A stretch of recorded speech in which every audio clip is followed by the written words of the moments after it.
Hi hello good morning ಎಲ್ರಿಗೂ. ಇವತ್ತು ನಮ್ಮ ಲೇ ಲಡಾಖ್ ರೈಡ್ನ 2ನೇ ದಿನ. ಮೋಸ್ಟ್ ಎಕ್ಸೈಟಿಂಗ್ ಲೇ ಲಡಾಖ್ ಉಮ್ಲಿಂಗ್ಲಾ ಟ್ರಿಪ್ ನಮ್ಮದು ಇವತ್ತು ಸ್ಟಾರ್ಟ್ ಆಗ್ತಾ ಇದೆ. ನಾವು ಶ್ರೀನಗರ್ ದಾಲ್ ಲೇಕಲ್ಲಿರೋ ಬೋಟ್ ಹೌಸಲ್ಲಿ ಸ್ಟೇ ಆಗಿದ್ವಿ. ಬೋಟ್ ಹೌಸ್ ಹೇಗಿದೆ ಅಂತ ತೋರಿಸ್ಕೊಡ್ತೀನಿ ನೋಡಿ ನಿಮಗೆ. ಇದು ಲಿವಿಂಗ್ ಏರಿಯಾ ಥರ, ಇದು ಲಿವಿಂಗ್ ಏರಿಯಾ. ಮತ್ತು ಇದು ಡೈನಿಂಗ್ ಏರಿಯಾ. ಬ್ರೇಕ್ಫಾಸ್ಟ್, ಲಂಚ್, ನಮಗೆ ನೈಟ್ ಡಿನ್ನರ್ ಮತ್ತು ಬೆಳಗ್ಗೆ ಬ್ರೇಕ್ಫಾಸ್ಟ್ ಇನ್ಕ್ಲೂಡ್ ಆಗಿರುತ್ತೆ. ಸೊ ಇಲ್ಲೇನೋ ಕೂತ್ಕೊಂಡು ಟಿಫನ್ ಮಾಡೋದು. ಇದು ಬೇಸಿಕಲಿ ಕಿಚನ್ ಇದು. So this one room. ನೋಡ್ಬೋದು ಲಗೇಜೆಲ್ಲ ಯಾವ ರೇಂಜಿಗೆ ಬಿಸಾಕೊಂಡು ಕೂತಿದ್ದೀವಿ ಅಂತ. ಒಂದು ಬೋಟ್ ಹೌಸಲ್ಲಿ 3 ರಿಂದ 4 ರೂಮ್ ಇರುತ್ತೆ. ರೈಟ್ ನಾವು ಈ ಬೋಟ್ ಹೌಸಲ್ಲಿ 4 ರೂಮ್ ಇದೆ. Room number 2, room number 3 and room number 4. ಎಲ್ಲರೂ ಮೀಟಪ್ ಪಾಯಿಂಟ್ ಹೇಳಿದ್ದಾರೆ. ದಾಲ್ ಲೇಕ್ ಗೇಟ್ ನಂಬರ್ 17ಗೆ ಮೀಟಪ್ ಪಾಯಿಂಟ್ ಹೇಳಿದ್ದಾರೆ. ಅಲ್ಲೋಗಿ ಎಲ್ಲರನ್ನೂ ಮೀಟ್ ಮಾಡಿ ಅಲ್ಲಿಂದ ನಮ್ಮ ರೈಡ್ನ ಸ್ಟಾರ್ಟ್ ಮಾಡ್ತೀವಿ. ಸೊ ಡ್ರೀಮ್ ರೈಡ್ ಆದಂತಹ ಲೇ ಲಡಾಖ್ ಸೀರೀಸ್ಗೆ ವೆಲ್ಕಮ್ ಟು ಯು.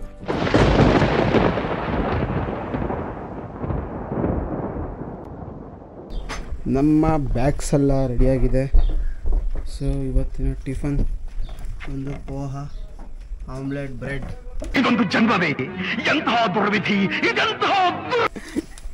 ನಮಗೆಲ್ಲ ಎಷ್ಟೇ ಕಷ್ಟ ಇದ್ರೂ ನಮಗೆ ತುಂಬ ಹೆಲ್ಪ್ ಮಾಡ್ತಿರೋ ಏಕೈಕ ವ್ಯಕ್ತಿ ಸುದೀನ್. ತೋರಿಸ್ಬೇಕು ನೀನು. ಸುದರ್ಶನ್ ಅವರಂತೂ ಅನ್ಕೊಂಡಿದ್ಕಿಂತ ಎಕ್ಸ್ಟ್ರೀಮ್. ಡೆಂಗ್ಯೂ ಬಂದಿದ್ರು ಇಷ್ಟು ಚೆನ್ನಾಗಿ ಕೆಲಸ ಮಾಡ್ತಿದ್ದಾರೆ. Hats up to you. ಯಾರು ಮಾಡಕ್ ಸಾಧ್ಯ ಆಗಲ್ಲ.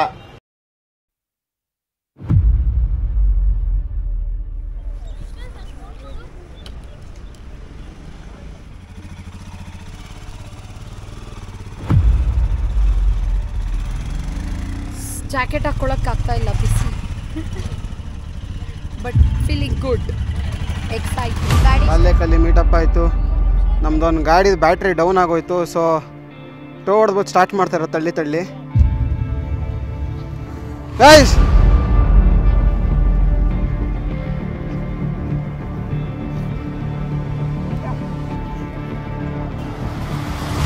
ಎಸ್, ನಮ್ಮ ರೈಡ್ ಸ್ಟಾರ್ಟ್ ಆಯಿತು.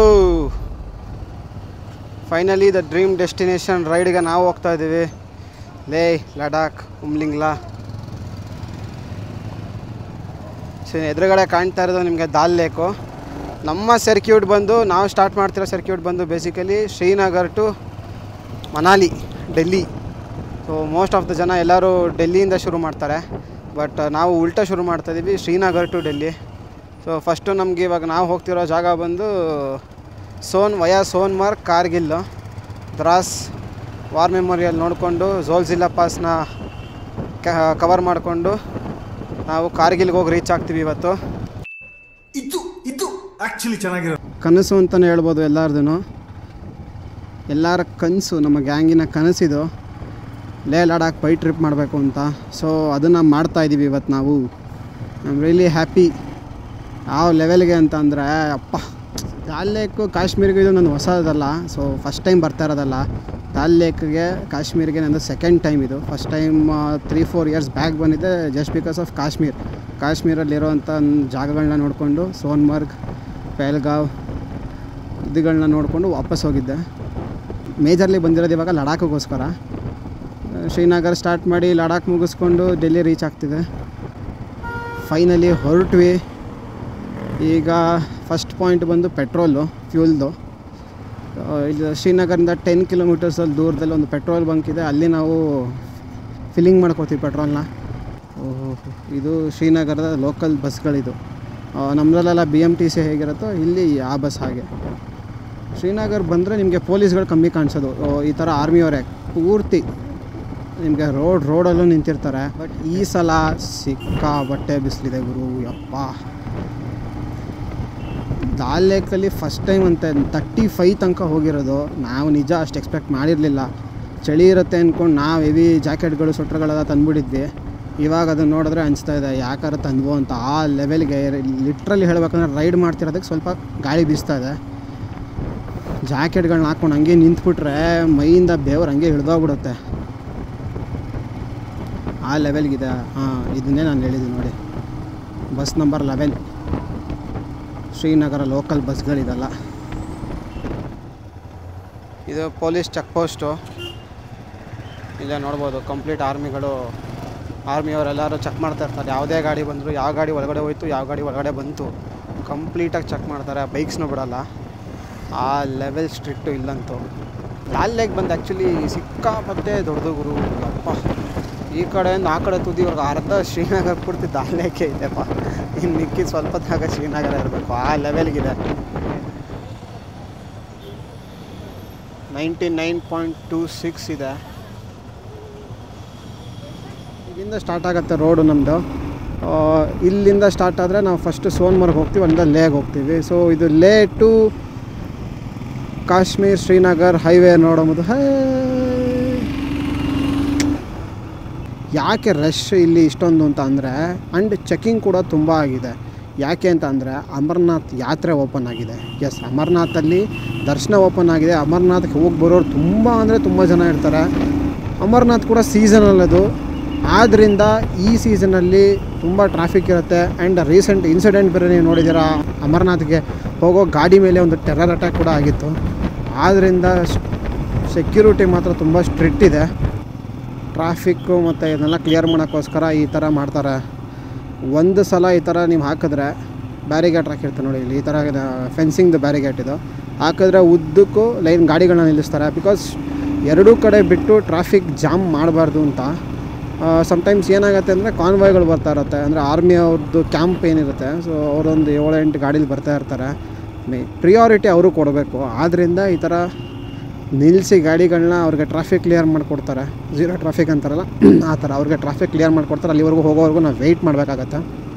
ಇಷ್ಟೊತ್ತವರೆಗೂ ರೈಡ್ ಅಂತೂ ತುಂಬ ಅಂದರೆ ತುಂಬ ಬೋರಿಂಗ್ ಆಗಿತ್ತು. ಯಾಕಂತ ಅಂದರೆ ಬರೀ 20-30ರಲ್ಲಿ ಹೋಗಿ ಹೋಗಿ ಹೋಗಿ ಬೇಜಾರಾಗೋಯ್ತು, ನಿದ್ದೆ ಬರೋ ಲೆವೆಲ್ ಹೊಟ್ಟೋಯ್ತು.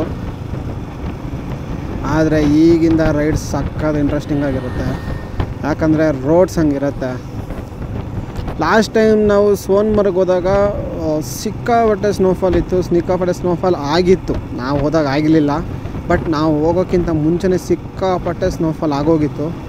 ಹೆವಿ ಸ್ನೋ ಸಿಕ್ತು ನಮಗಂತೂ ಮಾತ್ರ. ಕೆಳಗಡೆನೇ ಅಲ್ಲೊಂದು ಆರ್ಮಿದು ಬೇಸ್ ಕ್ಯಾಂಪ್ ಇದೆ, ಅಲ್ಲೇ ಸ್ನೋ ಫುಲ್ ಹೆವಿ ಇತ್ತು, ಆ ಲೆವೆಲ್ಗೆ ಇತ್ತು. ಫುಲ್ ಪೀಕ್ವರೆಗೂ ನಮಗೆ ಸೋನ್ಮರ್ಗ್ ಹೋಗೋಕ್ಕಾಗಿಲ್ಲ ಬಿಕಾಸ್ ಆಫ್ ಸ್ನೋಫಾಲ್. ಸ್ವಲ್ಪ ದೂರ, ಅರ್ಧ ದೂರ ಮಾತ್ರ ಹೋಗಿ ವಾಪಸ್ ಬಂದಿದ್ದು ನಾವು ಸ್ನೋ ನೋಡಿಕೊಂಡು.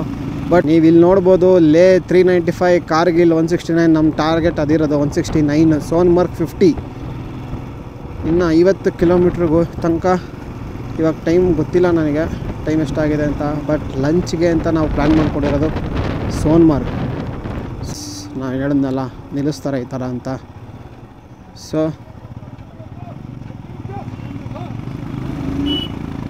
ಬೈಕ್ಗಳಿಗೇನು ಸ್ಪೆಷಲ್ ಟ್ರೀಟ್ಮೆಂಟಾ? ಹೋಗಿ ಹೋಗಿ ಹೋಗಿ ಅಂತ ಕಳಿಸ್ಕೊಡ್ತಾವ್ರೆ, ಕಾರ್ಗಳನ್ನೆಲ್ಲ ನಿಲ್ಸ್ಕೊತಾರೆ. ಥ್ಯಾಂಕ್ಸ್ ಭಯ್ಯ. ಇದೇ ಹೋಟ್ಲಲ್ಲಿ ಒಂದು ಟೀ ಬ್ರೇಕ್ ತೊಗೊಂಡು ಒಂದೆರಡು ಫೋಟೋ ಗಿಟೋ ತೊಗೊಂಡು ಎದುರುಗಡೆ ರಿವರಲ್ಲಿ ಈಗ ಎಲ್ಲರೂ ವಾಪಸ್ ಲೈನ್ ಅಪ್ ಮಾಡ್ತಾಯಿದ್ದೀವಿ.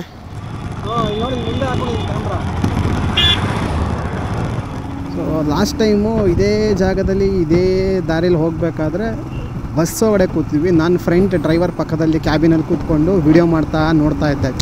ಕನಸು ಕಾಣ್ತಾ ಇದ್ದೆ, ಒಂದು ದಿನ ನಾನು ಇಲ್ಲಿ ಬರಬೇಕು, ಬೈಕಲ್ಲಿ ಬರಬೇಕು ಅಂತ ಆಸೆ ಪಡ್ತಾಯಿದ್ದೆ 3 ವರ್ಷದಿಂದ.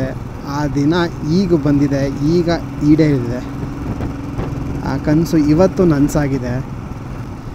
ಎಲ್ಲದಕ್ಕೂ ಒಂದು ಟೈಮ್ ಬರಬೇಕು ಅಷ್ಟೇ. ಆ ಟೈಮ್ ಬಂದಾಗ ಅದಾಗದಾಗೆ ಆಗತ್ತೆ. ನಾನು ಚಿಕ್ಕ ಕನಸಿಗೋಸ್ಕರ 3-4 ವರ್ಷ ಕಾದಿದ್ದೀನಿ. ನನಗೆ ಇಷ್ಟಕ್ಕೆ ಇನ್ನೂ ಖುಷಿ ಆಗ್ತಿದೆ. ಇನ್ನು ಹೋಗ್ತಾ ಹೋಗ್ತಾ ಹೋಗ್ತಾ ರೋಡ್ಸ್ ಅಂತೂ ತೀರಾ ಮಸ್ತಾಗಿದೆ ಅಂತಂದರೆ ವರ್ಸ್ಟಾಗಿದೆ. ಅಲ್ಲಿ ರೈಡ್ ಮಾಡೋಕ್ಕಂತೂ ಸೂಪರ್ ಅಡ್ವೆಂಚರ್ ಮಾತ್ರ. ಇಲ್ಲಿಂದ ಸೋನ್ಮರ್ಗಿಗೆ ಇನ್ನೂ 30 ಕಿಲೋಮೀಟ್ರ್ ಇದೆ. ಕ್ಲೈಮೇಟ್ ಸ್ವಲ್ಪ ತಂಪು ಆಗ್ತಾ ಇದೆ. ಶ್ರೀನಗರಲ್ಲಿ ನಾನು ಏನು ಬಿಸಿಲು ಅಂತ ಹೇಳಿದ್ದೆ ಅಥವಾ ಶ್ರೀನಗರಲ್ಲಿ ಏನು ತುಂಬ ಸೆಕೆ ಬೆವರ್ತಿದ್ದೀನಿ ಅಂತ ಹೇಳಿದ್ದೆ ಅಥವಾ ಶ್ರೀನಗರಲ್ಲಿ ಎಷ್ಟು ಸೆಕೆ ಅಂತ ಹೇಳಿದ್ದೆ. ಸೊ ಆ ಸೆಕೆ ಆ ಬಿಸಿಲು ಇಲ್ಲಿಲ್ಲ. ಸೋನ್ಮರ್ಗ್ಗೂ ಅಷ್ಟೇ. ಕಾಶ್ಮೀರ ಅಂತ ಬಂದಾಗ ಕಾಶ್ಮೀರಲ್ಲಿ ತುಂಬ ಜಾಗಗಳಿದೆ. ಅಂದರೆ ಕಾಶ್ಮೀರನ ನೀವು ಯಾವತ್ತೂ ಸೀಸನಲ್ಲಿ ನೀವು ಬರೋಕ್ಕಾಗಲ್ಲ. ಅಂದರೆ ಸೀಸನ್ ಅಂತ ಅದನ್ನು ಹೇಳೋಕ್ಕಾಗಲ್ಲ. ಇವಾಗ ಎಕ್ಸಾಂಪಲ್ ಊಟಿ, ಕೊಡೈಕೆನಾಲ್ ಅಥವಾ ಬೇರೆ ಯಾವುದೇ ಆಗಿದ್ರೂ, ಯಾವುದೇ ಪ್ಲೇಸಸ್ ಆಗಿದ್ರೂ ಯು ಕ್ಯಾನ್ ಈಸಿಲಿ ಟೆಲ್ ಈ ಸೀಸನ್ ಬೆಸ್ಟು, ಈ ಸೀಸನಲ್ಲಿ ಹೋಗಿ, ಈ ಸೀಸನಲ್ಲಿ ಹೋದರೆ ಇದನ್ನು ನೋಡ್ಬೋದು ಅಂತ. ಬಟ್ ನೀವು ಕಾಶ್ಮೀರ ಅಂತ ಬಂದಾಗ ಕಾಶ್ಮೀರಿಗೆ ಪರ್ಟಿಕ್ಯುಲರ್ ಸೀಸನ್ ಇಲ್ಲ. ಓಕೆನಾ? ಎನಿ ಸೀಸನ್ ಬಂದ್ರೂ ನಿಮಗೆ ಟೂರಿಸಮ್ ಓಪನ್ ಇರುತ್ತೆ. ಎನಿ ಸೀಸನಲ್ಲಿ ಬಂದರೂ ನಿಮಗೆ ನಿರಾಶೆ ಅಂತೂ ಆಗೋಲ್ಲ. ಯಾಕೆ ಅಂತಂದರೆ ಎಲ್ಲ ಸೀಸನಲ್ಲೂ ಏನಾದರೂ ಒಂದು ಇವೆಂಟ್ ಅಥವಾ ಆ್ಯಕ್ಟಿವಿಟಿ ಅವ್ರದ್ದು ಇದ್ದೇ ಇರುತ್ತೆ. ಸೊ ಡಿಸೆಂಬರ್ ಆ ಟೈಮಲ್ಲಿ ಬಂದಾಗ ಸ್ನೋ ಇರುತ್ತೆ, ಕೋಲ್ಡ್ ಇರುತ್ತೆ. ಹಾಗೆ ಈ ಟೈಮಲ್ಲಿ ಬಂದಾಗ ಅವ್ರದ್ದು ಗಾರ್ಡನ್ಗಳಲ್ಲಿ ಸಿಕ್ಕಾಪಟ್ಟೆ ಹೂಗಳನ್ನ ಬೆಳೀತಾರೆ, ಫ್ಲವರ್ಸ್ನ ಬೆಳೀತಾರೆ. ಸ್ನೋ ಬೇಕು ಅಂತ ಅಂದವರೆಲ್ಲ ಮೇಜಾರಿಟಿ ಎಲ್ಲಿ ಮಾಡ್ತಾರೆ ಅಂದರೆ ಸೋನ್ಮರ್ಗ್, ಗುಲ್ಬರ್ಗ್ ಅಥವಾ ಪಹಲ್ಗಾಮ್ಗೆ ಹೋಗ್ತಾರೆ. ಸೊ ಗುಲ್ಮರ್ಗ್ಗೆ ಜಾಸ್ತಿ ಜನ ಯಾಕೆ ಹೋಗ್ತಾರೆ ಅಂದರೆ ಆ್ಯಕ್ಟಿವಿಟೀಸ್ಗೋಸ್ಕರ. ಲೈಕ್ ಸ್ಕೀಯಿಂಗ್ ಇರುತ್ತೆ, ಸ್ಕೇಟಿಂಗ್ ಇರುತ್ತೆ. ಅಲ್ಲಿ ಹೆಂಗೆ ಅಂತ ಅಂದರೆ ಅಲ್ಲಿ ನಿಮಗೆ ಮೇಜರ್ಲಿ ಕೇಬಲ್ ಕಾರ್ ಇದೆ, ಫೇಸ್ 1 ಫೇಸ್ 2 ಅಂತ. ಸೊ ಸಮ್ಟೈಮ್ಸ್ ಫೇಸ್ 1ಅಲ್ಲೇ ಸಿಕ್ಕಾಪಟ್ಟೆ ನಿಮಗೆ ಸ್ನೋ ಇರುತ್ತೆ. ಸೊ ಅಲ್ಲೇ ಆ್ಯಕ್ಟಿವಿಟೀಸ್ ಆಗ್ಬಿಡುತ್ತೆ. ಸ್ನೋ ಅಲ್ಲಿ ಸಿಕ್ಕಿಲ್ಲ ಅಂತ ಅಂದರೆ ಫೇಸ್ 2ಗೆ ಹೋಗ್ಬೇಕಾಗತ್ತೆ, ಅಲ್ಲಿ ಸಿಕ್ಕೇ ಸಿಗುತ್ತೆ. ಸೋನ್ಮರ್ಗಲ್ಲೂ ಅಷ್ಟೇ ಎಷ್ಟೋ ಫಿಲಮ್ ಶೂಟಿಂಗ್ಗಳಾಗಿದೆ. ಯಾವ್ಯಾವುದು ಅಂದರೆ ಬಜರಂಗಿ ಬೇಜಾನ್ ಆಗಿರ್ಬೋದು, ಆ ಥರ ಫಿಲಮ್ಗಳಲ್ಲಿ ಎಷ್ಟೋ ಫಿಲಮ್ಗಳಲ್ಲಿ ಇಲ್ಲಿ ಶೂಟಿಂಗ್ ನಡೆದಿದೆ. ಆ್ಯಂಡ್ ಇದು ಮೇಜರ್ಲಿ ಹೈವೇ ಬರುತ್ತೆ. ಇದೆಲ್ಲ ಆ್ಯಕ್ಚುಲಿ ಹೈವೇ, ಶ್ರೀನಗರ್ ಟು ಲೇ ಹೈವೇ ಬರುತ್ತೆ. ಈ ರೋಡ್ಗಳು ನಿಮಗೆ ಎಲ್ಲ ಸೀಸನಲ್ಲೂ ಓಪನ್ ಇರೋಲ್ಲ, ಯಾವಾಗಲೂ ಓಪನ್ ಇರೋಲ್ಲ. ಕೆಲವೊಮ್ಮೆ ಕ್ಲೋಸ್ ಆಗುತ್ತೆ. ಯಾಕೆ ಅಂತ ಅಂದರೆ ಸ್ನೋಫಾಲ್. ಝೋಲ್ಜಿಲ್ಲಾ ಪಾಸ್ ಅಂತ ನಾವೇನು ಹೇಳ್ತೀವಿ, ಅಲ್ಲಿ ಸಿಕ್ಕಾಪಟ್ಟೆ ಸ್ನೋಫಾಲ್ ಆಗುತ್ತೆ. ಅಲ್ಲಿ ಸ್ನೋಫಾಲ್ ಆದಾಗ ಈ ಶ್ರೀನಗರ್ ಲೇ ಹೈವೇಗಳು ಕ್ಲೋಸ್ ಆಗೋ ಚಾನ್ಸಸ್ಗಳು ತುಂಬಾ ಇರುತ್ತೆ. 1 ಅವರ್ ಮುಂಚೆ ಹೇಳ್ತಿದ್ದೆ ಸಿಕ್ಕಾಪಟ್ಟೆ ಸೆಕೆ ಅಂತ. ಬಟ್ ಕ್ಲೈಮೇಟ್ ಸೀದಾ ಉಲ್ಟಾ ಹೊಡಿತು ನಮಗೆ. ಸೋನ್ಮರ್ಗ್ ಆನ್ ದಿ ವೇ ಇದ್ದೀವಿ. ಇನ್ನು 10 ಕಿಲೋಮೀಟರ್ಸ್ ಬಾಕಿ ಇದೆ. ಆಲ್ರೆಡಿ ಮಳೆ ಶುರುವಾಗಿ ಹೋಗಿದೆ. ಸೊ ಇದೇ ಲೊಕೇಶನಲ್ಲಿ ನಾನು ವಿಡಿಯೋ ಮಾಡಿಸ್ಕೊಂಡಿದ್ದೆ ಒಂದು ಕಾಶ್ಮೀರ ಬಸ್ಸಲ್ಲಿ ಬಂದಾಗ. ಸೊ ಸೇಮ್ ಲೊಕೇಶನ್ಗೆ ಬರ್ತಾಯಿದ್ದೀವಿ. ಹೆವಿ ಖುಷಿ ಅಂತೂ ಇದೆ. ರೋಡ್ಸ್ಗಳಾಗಿ ವರ್ಸ್ಟಾಗಿತ್ತು, ಇವಾಗ ಪರವಾಗಿಲ್ಲ, ಚೆನ್ನಾಗಿದೆ ರೋಡು. ಕಂಪ್ಯಾರಿಟಿವ್ಲಿ ಅವಾಗ ಕಂಪೇರ್ ಮಾಡಿಕೊಂಡ್ರೆ ಮಸ್ತ್ ರೋಡ್ಸ್ಗಳು. ಆವಾಗ ರೋಡೇ ಇರಲಿಲ್ಲ. ಅಟ್ಲೀಸ್ಟ್ ಇವಾಗ ರೋಡ್ಗಳಾದರೂ ಇದೆ. ಮಳೆ ಸ್ವಲ್ಪ ಸ್ಟಾಪ್ ಆಯಿತು, ಹನಿತಿತ್ತು. ಇವಾಗ ಹನಿ ಕಮ್ಮಿ ಆಗಿದೆ. ಕಮ್ಮಿ ಅಂದರೆ ಲಿಟ್ರಲಿ ಸ್ಟಾಪ್ ಆಗಿದೆ. ಇನ್ನು ಯಾರಿಗೂ ಇಲ್ಲಿನೇ ನಿಲ್ಲಿಸ್ತಾರೆ. ಯಾರಿಗೂ ನಿಲ್ಸೋಕ್ಕೂ ಇಳಿಸೇಬಿಟ್ಟ ಕೆಳಗಡೆ. ಬದುಕಿದಾಗ ಎಷ್ಟು ದುಡ್ಡು ಕೂಡಿರ್ತೀವೋ ಏನೋ ಗೊತ್ತಿಲ್ಲ. ಸಾಯೋಕ್ಕಿಂತ ಮುಂಚೆ ಒಂದು ಸಲ ಈ ಥರ ಜಾಗಗಳಿಗೆ ಬಂದ್ಬಿಡ್ಬೇಕು. ಯಾವಾಗಲೂ ಅಷ್ಟೇ, ನೇಚರ್ ಅನ್ನೋದೇ ಹಾಗೆ ಬಿಯಾಂಡ್ ಎಕ್ಸ್ಪೆಕ್ಟೇಷನ್ಸ್ ಅಂತಾರಲ್ಲ, ನೀವೇನೋ ಎಕ್ಸ್ಪೆಕ್ಟ್ ಇಟ್ಕೊಂಡು ಬಂದಿರ್ತೀರ, ಬೇರೆ ಇನ್ನೇನೋ ಕೊಡುತ್ತೆ. ಆ ಲೆವೆಲ್ ಖುಷಿ ಸಿಗುತ್ತೆ ನಿಮಗೆ ನೇಚರಲ್ಲಿದ್ದಾಗ. ಮಳೆ ಜೋರಾಯಿತು. ಮತ್ತು ಈ ನೇಚರ್ನ ಬರೀ ನಾವು ಅನುಭವಿಸೋಕ್ಕಲ್ಲ, ನಮ್ಮ ನೆಕ್ಸ್ಟ್ ಜನ್ರೇಷನ್ಸ್ ಆಗಿರ್ಬೋದು, ಅದು ಮುಂದೆ ಬರೋ ಅಂಥವ್ರಿಗಾಗಿರ್ಬೋದು, ಅದನ್ನು ಉಳಿಸ್ಕೊಟ್ಟು ಅವ್ರಿಗೂ ಕಾಪಾಡ್ಕೊಂಡು ಹೋಗೋಕ್ಕೆ ಹೇಳೋಣ. ಇಲ್ಲಿ ನೋಡಿ, ಇಲ್ಲಿ ಇವ್ರು ಲಾರಿ ಅವನು ಒಬ್ಬ ಸ್ಲೋ ಮಾಡ್ಕೊಂಡು ಪಾಪ ಅವ್ನಿಗೆ ಹತ್ತಿಲ್ಲ ಗಾಡಿ. ಅವನೊಬ್ಬನಿಂದ ಇಷ್ಟು ಟ್ರಾಫಿಕ್ ಆಗಿದೆ. ಇವಾಗ ನಮಗಾಗಿರೋ ಟೆನ್ಷನ್ನೇ ಅದು. ರೈನ್ ಕೋಟ್ ನಮ್ದು ಆ್ಯಕ್ಚುಲಿ ರೈನ್ ಲೈನರ್ ಕೊಟ್ಟಿದ್ದಾರೆ, ಆ ಲೈನರ್ನ ಹಾಕೋಬೇಕು. ಅದು ಹಾಕ್ಕೊಂಡಿಲ್ಲ ಅಂದರೆ ಜಾಕೆಟ್ ಪೂರ್ತಿ ಒದ್ದೆ ಆಗ್ಬಿಡುತ್ತೆ. ಈ ಕ್ಲೈಮೇಟ್ಗೆಲ್ಲ ನಿಜ ಹೇಳ್ತೀನಿ, ಒಂದು ದಿನದಲ್ಲೆಲ್ಲ ಜಾಕೆಟ್ ಒಣಗಲ್ಲ. दो मिनट बस इधर ही डालेगा क्या? इधर जगह है? हाँ हाँ हाँ ठीक है. 5 किलोमीटर में सोनमर्ग है. वो पूरा वेट हो गया है तो ड्राई करने के लिए 2-3 दिन चाहिए ना उसके लिए.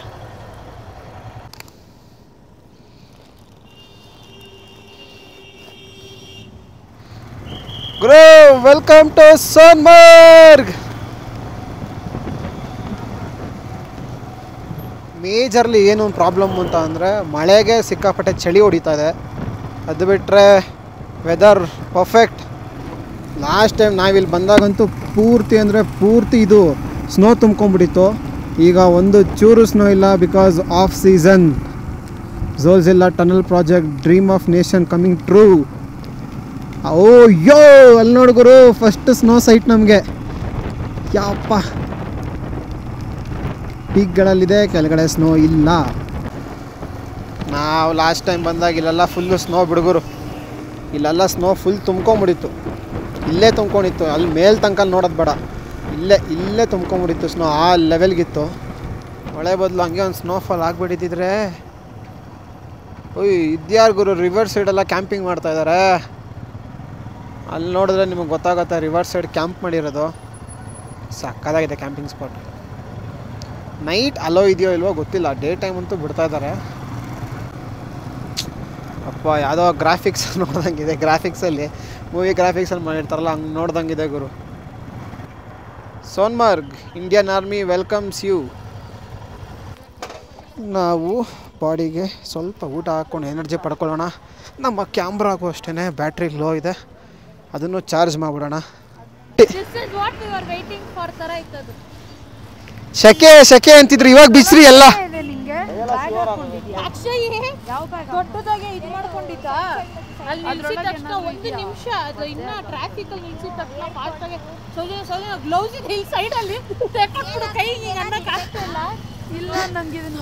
ಲಂಚ್ ಬ್ರೇಕಿಗೆ ಬಂದಿದ್ದೀವಿ.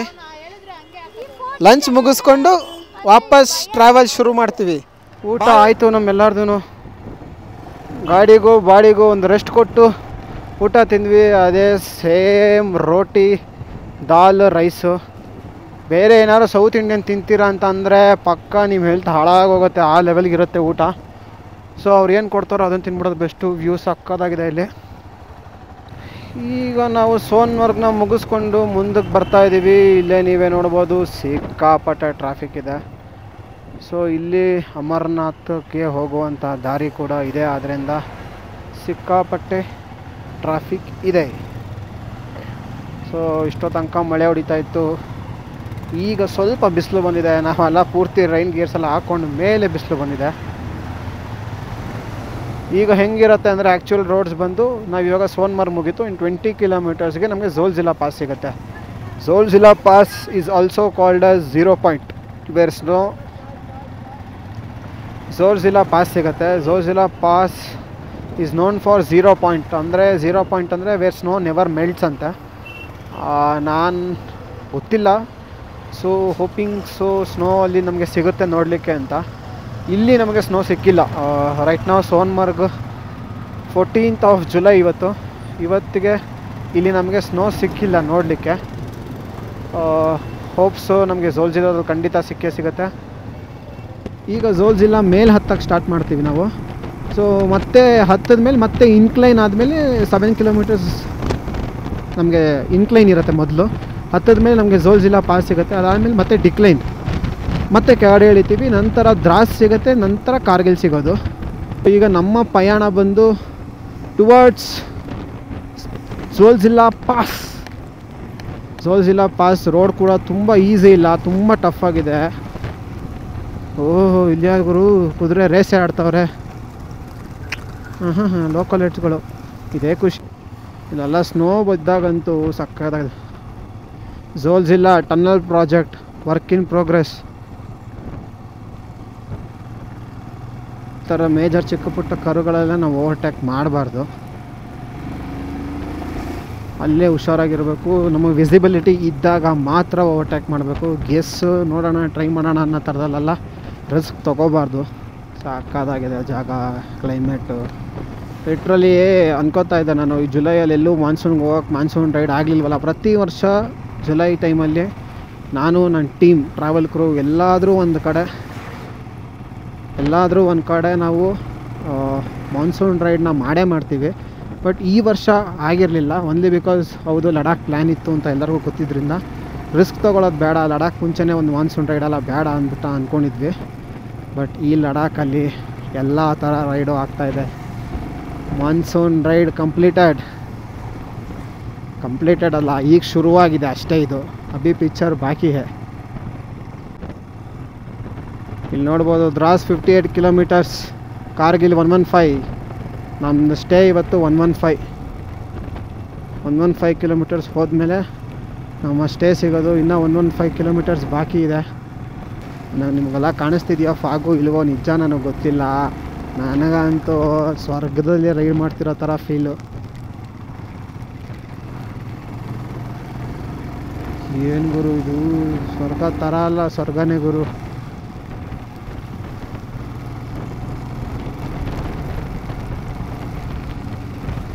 ಸೋನ್ಮಾರ್ಗಿಂದ ಸ್ವಲ್ಪ ಮುಂದೆ ಬಂದ್ವಿ ಅಷ್ಟೇ.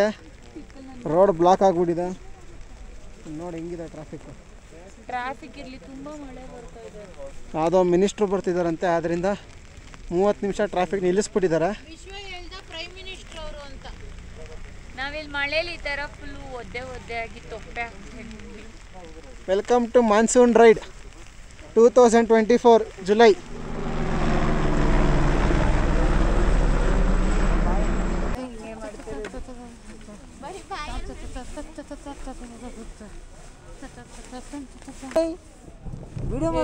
ಪೆದ್ರ ತರ ಆಡ್ತಾ ಇದೀವಿ.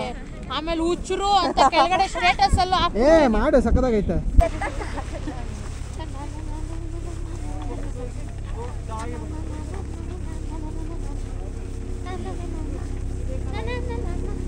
ಮಳೆ ಬಂದ್ರು ಹಿಂಗೆಲ್ಲ ಆಡ್ಕೊಂಡು ಝೋಲ್ ಜಿಲ್ಲೆಗೆ ನಾವು ಎಂಟ್ರಿ ಆಗ್ತಾ ಇದ್ದೀವಿ.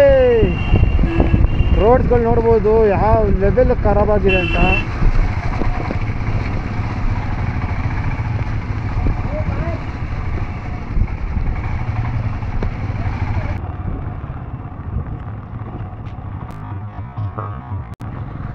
ಅಯ್ಯೋ ಜಸ್ಟ್ ಮಿಸ್ಸು.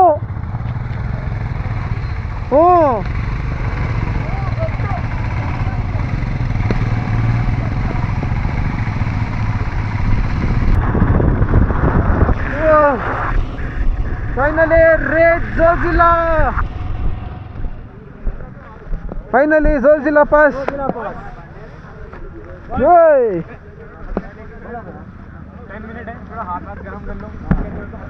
ಅಯ್ಯೋ ನಮಗೂ ಕೊಡ್ರು.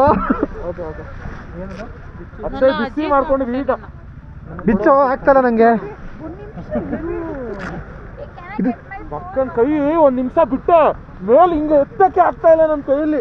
ಒಂದ್ ಕಲ್ಲು ಸೌಜು ನನ್ಗೂ ಅವಳಿಗೆ ಮೇಲಿನ ರಪ್ ಅಂತ ಆಯ್ತು. ನನಗೂ ಅಷ್ಟೇ ಅಣ್ಣ. ಒಂಚೂರು ಈ ಕಡೆ ಕೊಡೋಣ. ಸರಿ ಜಸ್ಟ್ ಮಿಸ್ ರೆಕಾರ್ಡ್ ಆಗೈತದು.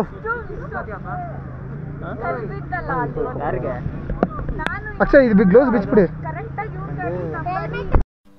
ಸಭಾ ಅಂತೂ ಇಂತೂ ನಾವು ರೀಚ್ ಆಗಿರೋದು ಝೋಜಿಲ್ಲಾ ಪಾಸ್ ಇದೆ ನೋಡ್ರಿ. ಝೋಜಿಲ್ಲಾ ಪಾಸ್ ಅಂತ ಅಂದರೆ ಇದು ಲೊಕೇಟ್ ಆಗಿರೋದು 11,000 feet high from C level.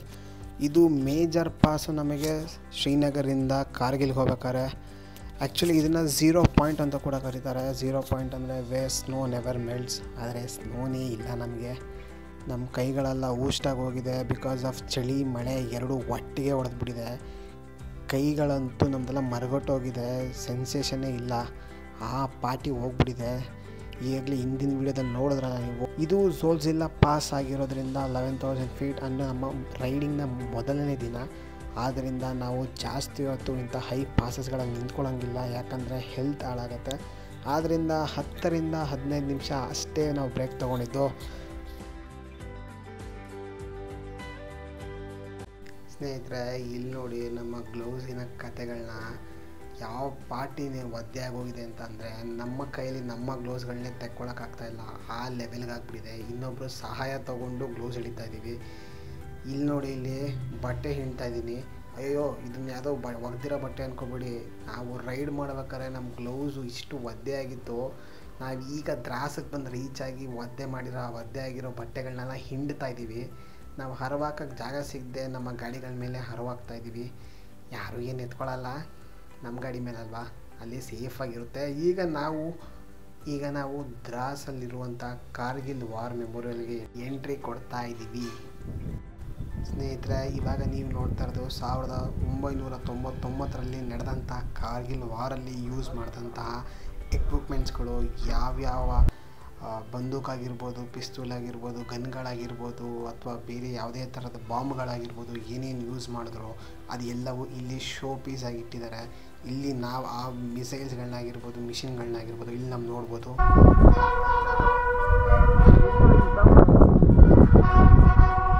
ಒಂದು ಮ್ಯೂಸಿಯಂ ಇದೆ ಒಳಗಡೆ. ಮ್ಯೂಸಿಯಂ ಯಾರ್ಯಾರಿಗೆ 1999ನಲ್ಲಿ ಆದಂಥ ಕಾರ್ಗಿಲ್ ವಾರ್ ಬಗ್ಗೆ ಯಾರಿಗೇನೋ ಗೊತ್ತಿಲ್ಲ, ಒಂದು ಸಲ ಇಲ್ಲಿ ಬಂದು ನೋಡಿ. ಸೊ ಕಂಪ್ಲೀಟ್ ಪಿಕ್ಚರ್ ಗೊತ್ತಾಗುತ್ತೆ. ಅಲ್ಲಿ ಯೂಸ್ ಮಾಡಿದಂಥ ಎಕ್ವಿಪ್ಮೆಂಟ್ಸ್ಗಳಾಗಿರ್ಬೋದು, ಗನ್ಗಳಾಗಿರ್ಬೋದು, ಅದರ ಬಿಹೈಂಡ್ ದ ಸ್ಟೋರೀಸ್ ಎಲ್ಲವೂ ಇಲ್ಲಿದೆ. ಆಮೇಲೆ ಅವ್ರವ್ರಿಗೆ ಯಾವ್ಯಾವುದು ಅವಾರ್ಡ್ಗಳು ಬಂದಿದೆ ಎಲ್ಲವೂ ಇಲ್ಲಿಟ್ಟಿದ್ದಾರೆ. ಎಲ್ಲದಕ್ಕಿಂತ ಹೆಚ್ಚಾಗಿ ಏನಂದರೆ ಇಂಡಿಯಾದಲ್ಲಿರುವಂತಹ ಪವಿತ್ರ ನದಿಗಳನ್ನ ನೀರನ್ನು ತಂದು ಇಲ್ಲಿಟ್ಟಿದ್ದಾರೆ. ಅದರಲ್ಲಿ ಗಂಗೆ ಮೊದಲನೇದು, ಮೇಲ್ಗಡೆ 2 ನದಿ ನೀರು ಇಟ್ಟಿದ್ದಾರೆ. ಮೊದಲನೇದು ಗಂಗೆ, ಎರಡನೇದು ಕಾವೇರಿ. ಸೊ ತುಂಬಾ ಖುಷಿಯಾಗುತ್ತೆ. ಕನ್ನಡದವರಾಗಿ ಕಾವೇರಿನ ಮೊದಲನೇ ಇದರಲ್ಲಿ ಇಟ್ಟಿರೋದು, ಎರಡೇ ಇಟ್ಟಿರೋದು. ಮೊದಲನೇದು ಗಂಗೆ, ಎರಡನೇದು ಪಕ್ಕದಲ್ಲೇ ಕಾವೇರಿ ಇಟ್ಟಿದ್ದಾರೆ. ನಂತರ ಕೆಳಗಡೆ ಕೃಷ್ಣ, ಗೋದಾವರಿ ಇದೆಲ್ಲ ಇಟ್ಟಿದ್ದಾರೆ. ಸಖತ್ ಖುಷಿ ಆಯ್ತು ಅದನ್ನು ನೋಡಂತೂ. ಯಾರ್ಯಾರು ಸತ್ತಿದ್ದಾರೆ, ಯಾರ್ಯಾರು ವಾರಲ್ಲಿ ಹೋರಾಡಿ ಅವರದ್ದು ಪ್ರಾಣವನ್ನು ತ್ಯಾಗ ಮಾಡಿದ್ದಾರೆ, ಅವರ ಹೆಸರು, ಅವ್ರಿಗೆ ಸಿಕ್ಕಂಥ ಪ್ರಶಸ್ತಿಗಳು ಎಲ್ಲವೂ ಅಲ್ಲಿದೆ. ಜೀವನದಲ್ಲಿ ಒಂದು ಸಲ ಬಂದು ಇದನ್ನು ನೋಡಲೇಬೇಕು. ಸಿಕ್ಕಾಪಟ್ಟೆ ಚಳಿ ಇದೆ. ಯಾವುದೋ ಒಬ್ಬ ಸೋಲ್ಜರ್ನ ಕೇಳಿದ್ವಿ, ಚಳಿ ಇದೆ ಅಲ್ವಾ ನಿನಗೆ? ಇವಾಗ ಸ್ವಲ್ಪ ಬಿಸಿ ಇದೆ. ಲಾಸ್ಟ್ ಇಯರ್ -30 ತನಕ ಹೋಗಿತ್ತು ಅಂತಂದು ಸೈಕಾಗ್ಬಿಟ್ಟೆ ಕೇಳ್ಬಿಟ್ಟು. ನಮ್ಗೆ ಇವಾಗ 18ನಲ್ಲೇ ತಡ್ಕೊಳಕ್ಕಾಗ್ತಿಲ್ಲ. ಜಾಕೆಟ್ ಮೇಲೆ ಜಾಕೆಟ್ ಹಾಕೊಂಡು ನಡಕ್ತಾ ಇದ್ದೀವಿ. ಇವ್ರುಗಳು ಅದು ಹೆಂಗೆ ಮಾಡಿದ್ರು ಅಪ್ಪ. ಅದೇ ನೋಡಿ ಕಾರ್ಗಿಲ್ ವಾರ್ ಮೆಮೋರಿಯಲ್. ಇದು ಪಕ್ಕದಲ್ಲಿರೋದೇ ಮ್ಯೂಸಿಯಮ್ ಒಳಗಡೆ ಯಾವುದೇ ಥರದ ಫೋಟೋ ವೀಡಿಯೋಗಳು ಅಲೋ ಇಲ್ಲ. ಅದರಿಂದ ಫೋಟೋ ವೀಡಿಯೋ ಮಾಡೋಕ್ಕಾಗಿಲ್ಲ. ಒಂದು ಸಲ ಅಲ್ಲೋಗಿ ನೋಡಿದ್ರೆ ಕಂಪ್ಲೀಟ್ ಕಾರ್ಗಿಲ್ಲೇ ನಿಮ್ಮ ಕಣ್ಣು ಮುಂದೆ ಬರೋ ಥರ ಮಾಡಿದ್ದಾರೆ. ಒಂದು ಸಲ ನೀವು ಮ್ಯೂಸಿಯಂ ಒಳಗಡೆ ಹೋಯ್ತು ಅಂತ ಅಂದರೆ ನೀವಲ್ಲ ಒಂದೊಂದು ವಸ್ತುಗಳನ್ನ ನೋಡ್ತಿದ್ರು ನಿಮಗೆ ಕಣ್ಣು ಮುಂದೆ ಪಿಕ್ಚರ್ ಬರಬೇಕು. ಅಲ್ಲಿ ಮಾಡೆಲ್ಗಳನ್ನ ಮಾಡಿದ್ದಾರೆ. ಟೈಗರ್ ಹಿಲ್ ಆಗಿರ್ಬೋದು, ಒಂದು 4-5 ಹಿಲ್ಗಳನ್ನ ಇವರು ಕ್ಯಾಪ್ಚರ್ ಮಾಡಿದ್ದಾರೆ. ಮತ್ತು ಪಾಕಿಸ್ತಾನವ್ರು ಕ್ಯಾಪ್ಚರ್ ಮಾಡಿದರು. ಬಟ್ ಇವರು ಅದನ್ನು ವಾಪಸ್ ಕ್ಯಾಪ್ಚರ್ ಮಾಡಿದ್ದಾರೆ. ಅದು ಯಾವ ರೂಟಲ್ಲಿ ಹೋದರು, ಎಷ್ಟು ಜನ ಹೋದರು, ಲಿಟ್ರಲಿ ನೀವು ನೋಡ್ತಾ ಇದ್ರೆ ಅದನ್ನು ಕಂಪ್ಲೀಟ್ ಪಿಕ್ಚರು ನಿಮ್ಮ ಕಣ್ಣು ಮುಂದೆ ಬರಬೇಕು, ಆ ಥರ ಮಾಡಿದ್ದಾರೆ.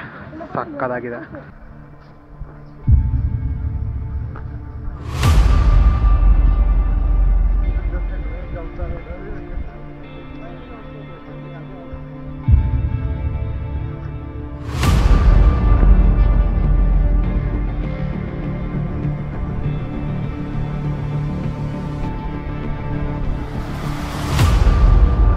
ಝೋಜಿಲಾ ಮುಗಿಸ್ಕೊಂಡು, ದ್ರಾಸ್ ಮುಗಿಸ್ಕೊಂಡು, ಕಾರ್ಗಿಲ್ ವಾರ್ ಮೆಮೋರಿಯಲ್ನ ಮುಗಿಸ್ಕೊಂಡು ನಾವೀಗ ವಾಪಸ್ ಕಾರ್ಗಿಲ್ ಕಡೆಗೆ ಹೋಗ್ತಾ ಇದ್ದೀವಿ. ಕಾರ್ಗಿಲ್ ಅಂದರೆ ನಾವಿವಾಗ ಕಾರ್ಗಿಲಲ್ಲೇ ಇರೋದು, ಬಟ್ ಕಾರ್ಗಿಲ್ ಸೆಂಟರ್ಗೆ ಹೋಗ್ತಾ ಇದ್ದೀವಿ. ಕಾರ್ಗಿಲ್ ಮೇಯ್ನ್ ಸಿಟಿಗೆ ಹೋಗ್ತಾ ಇದ್ದೀವಿ. ದ್ರಾಸಲ್ಲಿ ಕಾರ್ಗಿಲ್ ವಾರ್ ಮೆಮೋರಿಯಲ್ಗೆ ಹೋಗಿದ್ವಿ. ತುಂಬ ಅದ್ಭುತವಾಗಿದೆ. ನಾವು ಅನ್ಕೋತೀವಿ ಅಲ್ಲಿ ಮನೇಲಿ ಇದ್ಕೊಂಡು ಆರಾಮಾಗಿರ್ತೀವಿ, ಚಿಲ್ಡ್ ಮಾಡ್ಕೊಂಡು ನಮ್ಮ ಏರಿಯಾಗಳಲ್ಲಿ ಆರಾಮಾಗಿ ಕೂತ್ಕೊಂಡು ತಿಂದ್ಕೊಂಡು ಚಿಲ್ಡ್ ಮಾಡ್ತೀವಿ. ಬಟ್ ಇಲ್ಲಿ ಬಂದಾಗ ನನಗನ್ಸಿದ್ದೇನು ಅಂದರೆ 11,000 ಫೀಟ್ ಅಂದರೆ ಝೋಜಿಲಾ ಪಾಸ್ ಬಂದ್ಬಿಟ್ಟು 11,000 ಫೀಟ್ ಇರುತ್ತೆ. ಅಲ್ಲಿ ನಮಗೆ ಲಿಟ್ರಲಿ ಗ್ಲೌಸ್ ಬಿಚ್ಚಿ ನಿಂತ್ಕೊಳ್ಳೋಕ್ಕಾಗಿಲ್ಲ. ಆ ಪಾರ್ಟಿ ಚಳಿ ಇತ್ತು, ಆ ಪಾರ್ಟಿ ಮಳೆ ಸುರಿತಿತ್ತು. ತ್ರಾಸ್ ಬಂದು ಇನ್ನೂ ಕೆಳಗಡೆನೇ ಇರೋದು. ಆ್ಯಕ್ಚುಲಿ ಆಲ್ಟಿಟ್ಯೂಡ್ ಲೆಕ್ಕ ತೊಗೊಂಡ್ರೆ ಇನ್ನೂ ಕೆಳಗಡೆ ಇರೋದು. ಅಲ್ಲೂ ನಮ್ಗೆ ಆಗ್ತಾಯಿಲ್ಲ. ಒಂದು ಗ್ಲೌಸ್ ಹಾಕ್ಕೊಂಡು ನಿಂತ್ಕೊಳ್ಳೋಕ್ಕಾಗ್ತಾಯಿಲ್ಲ. ನಮ್ಗೆ ಆ ಲೆವೆಲಿಗೆ ಚಳಿ ಹೊಡಿತಾ ಇದೆ. ಬಟ್ ಇಲ್ಲಿನ ಸೋಲ್ಜರ್ 1999 ಆವತ್ತಿನ ದಿನ ಅಷ್ಟು 11 ಝೋಜಿಲಾ ಪಾಸ್ ಟೈಗರ್ ಹಿಲ್ಸ್ ಮೇಲೆ ಹತ್ತಿ ಅಲ್ಲಿದ್ದವ್ರನ್ನ ಓಡಿಸಿ ನಮ್ಮ ಬಾವುಟ ನೆಟ್ಟು ನಮಗೋಸ್ಕರ ಟೈಗರ್ ಹಿಲ್ನ ವಾಪಸ್ ತಂದುಕೊಟ್ರಲ್ಲ. Thank you. ತುಂಬ ಹೃದಯಪೂರ್ವಕವಾಗಿ ಧನ್ಯವಾದಗಳನ್ನ ಹೇಳಲೇಬೇಕು ನಮ್ಮ ಸೋಲ್ಜರ್ಸ್ಗಳಿಗೆ. ಯಾಕಂದರೆ ಅವತ್ತು ಅವರು ಆ ಕೆಲಸ ಮಾಡಿರಲಿಲ್ಲ ಅಂದಿದ್ರೆ ಇವತ್ತು ನಾವು ಇಷ್ಟು ಆರಾಮ್ಸಾಗಿ ಬೈಕ್ ಓಡ್ಸೋಕೆ ಆಗ್ತಾಯಿರಲಿಲ್ಲ. ಇಲ್ಲಿ ಬೈಕ್ ಓಡಿಸೋದಿರಲಿ, ಬಹುಶಃ ನಮ್ಮ ಭೂಪಟದಲ್ಲಿ ಆ ಲಡಾಖ್ ಅಥವಾ ಆ ಟೈಗರ್ ಹಿಲ್ ಅನ್ನೋದೊಂದು ಏನಿತ್ತೋ ಅದು ಇರ್ತಿತ್ತೋ ಇಲ್ಲವೋ ಏನೋ ಗೊತ್ತಿಲ್ಲ. ಕಾರ್ಗಿಲ್ ವಾರ್ ಮೆಮೋರಿಯಲ್ ಏನಿದೆ ಅಲ್ಲಿ ನಿಂತ್ಕೊಂಡು ಆಚೆಯಿಂದ ನೋಡಿದ್ರೆ ನಿಮಗೆ ಟೈಗರ್ ಹಿಲ್ ಕಾಣಿಸುತ್ತೆ. ಬಟ್ ನಮಗೆ ಇವತ್ತು ಸಕ್ಕ ಮಳೆ ಆಗಿದ್ದರಿಂದ ನಮಗೆ ಅಷ್ಟು ಕ್ಲಿಯರ್ ವಿಸಿಬಿಲಿಟಿ ಇರಲಿಲ್ಲ. ಚೂರೇ ಕಾಣಿಸ್ತು. ನಮಗೆ ಅಲ್ಲೇ ಇದ್ದಂತಹ ಒಬ್ಬರು ಸೋಲ್ಜರ್ನ ಕೇಳಿದ್ವಿ ಹೇಗೆ ಏನು ಯಾವುದದು ಅಂತ. ಅವರು ನಮಗೆ ತೋರಿಸಿದ್ರು. ಇಷ್ಟೆಲ್ಲ ಆಯಿತು ಇವತ್ತಿನ ದಿನ. ಸೊ ಈಗ ವಾಪಸ್ ನಾವು ಹೋಟೆಲ್ಗೆ ಹೋಗ್ತಾಯಿದ್ದೀವಿ. ಅಲ್ಲಿ ಹೋಗಿ ನಮ್ಮ ಇವತ್ತಿನ ದಿನನ ಎಂಡ್ ಮಾಡ್ತೀನಿ. ಹಾಗೆ ನಾಳೆ ಮತ್ತೆ ಜರ್ನಿ ಸ್ಟಾರ್ಟ್ ಆಗುತ್ತೆ. ಇದು ಇನ್ನೂ ಜಸ್ಟ್ ಡೇ 1 ಅಷ್ಟೇ, ಮೊದಲನೇ ದಿನ. ನಾಳೆ ಇನ್ನೂ ಇದೆ ನೋಡುವಂಥದ್ದು, ಹೋಗುವಂಥ ದಾರಿ, ಹೋಗುವಂಥ ಜಾಗಗಳು ಸುಮಾರಿದೆ. ಮತ್ತೆ ನಾಳೆ ಸಿಗ್ತೀನಿ. ನಮ್ಮ ಮುಂದಿನ ಪಯಣಕ್ಕೋಸ್ಕರ ವೆಯ್ಟ್ ಮಾಡ್ತಾಯಿರಿ. Bye, take care, see you.